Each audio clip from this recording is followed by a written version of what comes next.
Hey man, real stay shit. You already know what the fuck going on, man. What a time to be alive, man. We outside and there's crazy news today. Official news yesterday. DaBaby has been officially pardoned by the LGBTQ community. Now, I know they don't really have a spokesperson per se, and no real community really does have a nigga that just be there pardoning celebrities for fucking like ignorance and shit. But damn near the closest version of that shit today, leader of a major like sort of like charity slash like organizing slash like just like awareness campaign today basically posted that they were officially forgiving DaBaby because of like different charities he donated to. He like spent the time to like go meet like HIV victims and go like meet people affected by the disease and basically like educate himself towards like being a better person. And they basically realized that his statements that came out of the first Rolling Loud, where he basically was like saying, if anybody's sucking dick in the parking lot, like don't do that. Like they basically said that those statements are just ignorance and that he really is a better person and gained a better understanding from that. So he was officially, effectively uncanceled today, which is crazy. I mean, like, when you had heard that this first shit happened, you thought that, damn, that's it for this nigga's career. He's donezo after that. But then, like, I don't know. This is like a one time where cancel culture actually, like, lets people learn from their mistakes, I guess. Because, like, I feel like the one issue that a lot of people, like, that be hating on it have is that people don't really have room for growth. Which I kind of feel them. Like, if you're publicly stoning someone, it's not really a way that you can really, like, publicly like unstone them really. Like you can't really, like, when they learn from their mistakes, if they do learn from their mistakes, how at what point do we keep them like held down, and at what point do we like forgive them and shit? Because I guess life is about forgiveness. So it's like definitely a slippery slope when it comes to canceling niggas and shit like that. But obviously, like, if someone does something super bad, we can't forgive them.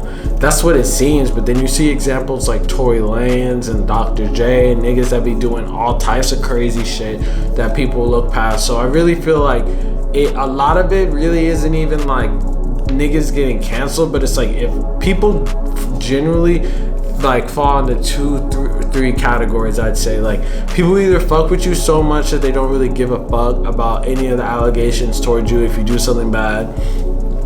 People don't fuck with you enough, and when something happens, they're looking for a reason to stop fucking with you.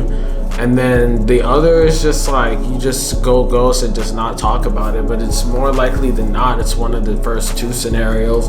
When you look at it with like Tory Lanez, I feel like he wasn't really fucked with in the night. Like, niggas didn't fuck with him in the beginning. His music wasn't hard enough that if he did something completely fucked up, then people would forget about it. People tried to, but like this nigga, I don't know. People, I guess he's coming back right now, but like, at the time, like, people couldn't really like separate him from the music and shit. For DaBaby, it was like half and half. Like, it was like some people were fucking separating him from like the shit that he said, but others weren't. But then I feel like the difference between DaBaby and Tory Lanez is like DaBaby basically like he owned up to it, and then he tried to go and educate himself, which is like really the best thing that you can do, really, because at the moment you can't really do shit. But then if you educate yourself, the thing is, like, people's like attention spans are so fucking short nowadays that niggas be forgetting about shit. Niggas forget about shit in like 2-3 weeks. Like, niggas don't really care about the DaBaby situation that much anymore.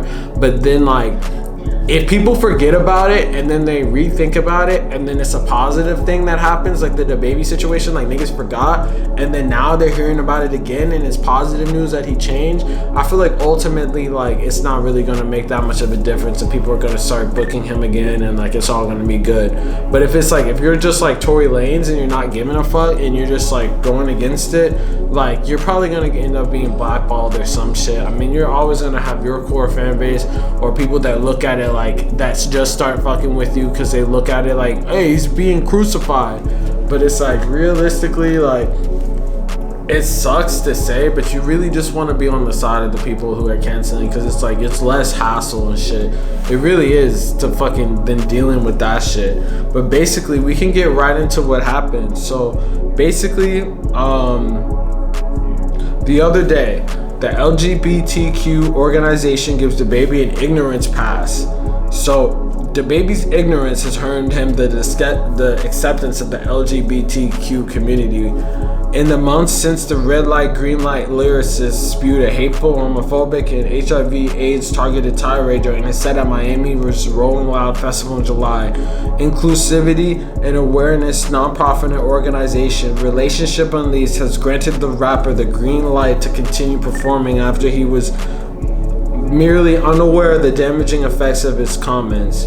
He's learned a lot over the past few months, Relationship Unleashed CEO Gwendolyn D. Clemens explained to TMZ about DaBaby. She claims the 29-year-old Grammy-nominated MC did not understand what he was saying when he encouraged Rolling Loud attendees to put their cell phone lights in the air. If you didn't show up with HIV, AIDS, or other STDs that will make you die in 2 to 3 weeks, and fellas, if you didn't suck a nigga dick in the parking lot, yeah, I don't know where he was going with that. Instead, Clemens believes DaBaby's off-the-cuff rant was spawned out of ignorance, which he says has been corrected thanks to insightful meetings he's had with members of her organization and other LGBTQ advocates. In fact, Clemens is so confident in the rock star rhymer's reformation that she and her fellow LGBTQ allies confidently approve his showcase at New York's Rolling Loud concert last weekend and any future shows. So there you heard it here first. You heard it here first, folks. This nigga officially received a pardon, so it's all good now. So listen to this nigga now. It's all good. So you heard it here. Spokesperson spoke up. And this nigga is pretty wild, because usually people don't get uncanceled, so you better rejoice over that shit. But at least he took the time to think about shit and not be ignorant as fuck, and realize that people have feelings and shit. So, at the end of the day, just treat others the way you want to be treated, or you'll get fucking your money fucked up. Real stay shit. You already know what the fuck going on. We dropping tees, hoodies, all that shit on the website. Link in the description. That shit already out, right? Motherfucker now. Peace.